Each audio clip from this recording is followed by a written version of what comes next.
안녕하십니까. 2022년 10월 31일 월요일입니다. 코페스 동반자 채널에서 오늘은 러시아가 갑자기 경고한 한국 무기는 KGB, 미국의 고민, 이런 주제로 말씀을 드리기로 하겠습니다. 얼마 전에 러시아 대통령 푸틴이 한국에게 한국이 우크라이나에 공격용 무기만 공급했다 하면은 러시아와 한국은 외교관계가 끝난다, 이런 경고를 날렸습니다. 거기에 대해서 우리나라에서는 공격용 무기는 공급한 적이 없고 이런 문제는 우리의 주권 문제다, 이렇게 응답을 하는 선에서 끝냈지만 왜 러시아가 갑자기 한국에 그런 경고를 했을까요? 원래 러시아는 3일이면은 우크라이나의 수도를 점령한다, 이렇게 큰 소리를 쳤고 말만 잘 들으면 어느 정도 선에서 봐줄 수도 있다, 이런 식으로 시작한 전쟁이 패전을 눈앞에 두고 겨울 전쟁을 치르게 된 겁니다. 러시아는 전쟁을 치를 여력이 다 없어졌습니다. 일반 무기는 물론이거니와 전쟁의 승패를 좌우할 미사일이나 무인 공격기도 없습니다.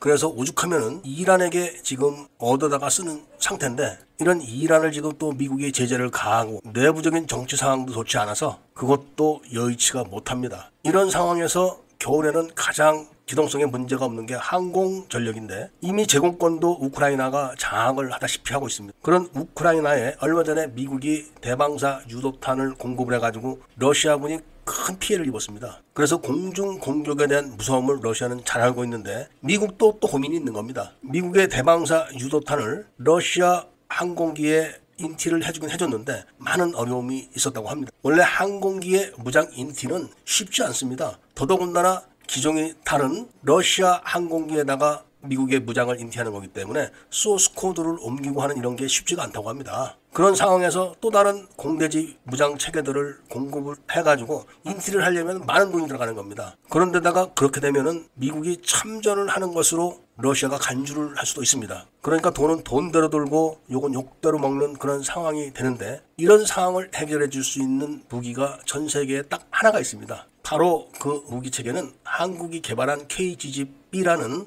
활공 유도 폭탄입니다. KGB 하면은 밀매분들은 다 아십니다. 한국이 만든 이 무기체계는 미국의 제2담하고는 또 다릅니다. 사거리가 우선 100km가 넘습니다. 그것뿐이 아니라 무장 인티를 할 필요가 없는 유일한 무기체계입니다. 그냥 날개 달린 비행기다 하면은 다 실기만 할 수 있으면은 정착이 가능한 겁니다. 자체 태블릿 모니터 같은 휴대용 기기를 조종사가 허벅지에 차고 날아가서 떨어뜨리기만 하면 됩니다. 그 사례를 바로 사우디아라비아 공군이 전 세계에 보여줬던 겁니다. 후티 반군하고 전쟁이 벌어져가지고 급하게 공대지 무기가 필요한데 기종이 여러 항공기다 보니까 복잡한 겁니다. 그래서 급히 요청한 것이 한국의 KGB-B인데 얼마나 급했으면은 한국이 보유하고 있는 제고 탄약을 가져간 겁니다. 이걸 가져가서 아주 유효적절하게 잘 써먹었다고 합니다. 여기서 미국이 힌트를 얻고 겨울 전쟁의 어려움을 돌파하는 무기체계로 채택을 한 겁니다. 이게 가격이 1억밖에 안 합니다. 1000발을 사면은 1000억 정도밖에 안 하죠. 그러니까 1억 달러도 안 하는 겁니다. 미국 입장에서는 거저먹는 겁니다. 왜냐하면은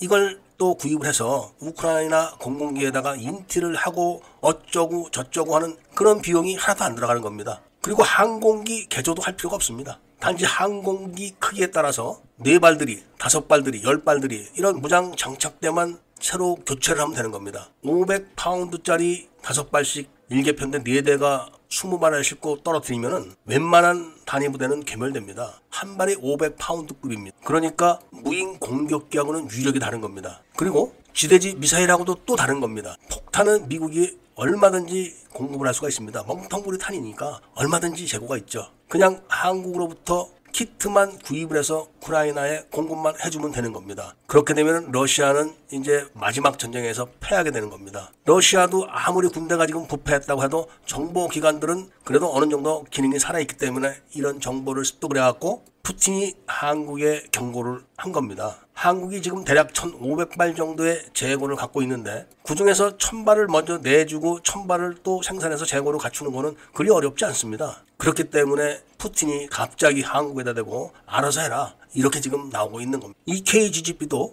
연평도 포격전 때문에 개발이 된 겁니다. 진지 뒤에 있는 북한의 장사정포를 공격하기 위해서 만든 거죠. 거기다 지금 미군이 미군 GPS를 사용하게 해줬기 때문에 명중률도 더 높아졌다고 합니다. 거기다가 미국이 위성 정보를 우크라이나군에게 제공하고 있기 때문에 러시아가 한국에다는 공격 무기만 공급했다면 알아서 해라. 이렇게 해놓고 서방에다가는 위성 정보만 제공하면은 참전하는 걸로 간주한다. 지금 이렇게 나오고 있습니다. 이 KGB는 미군도 갖고 있지 않습니다. 오직 대한민국만 갖고 있는 거라 국익을 위해서 지금 결정을 아주 잘해야 된다. 이런 말씀을 드리면서 오늘 이야기를 마치고자 합니다. 애국 시민들과 밀매분들께서는 구독을 꼭 해주시고 좋아요와 알림 설정을 부탁드리면서 이야기를 들어주신 데 대해서 감사드립니다.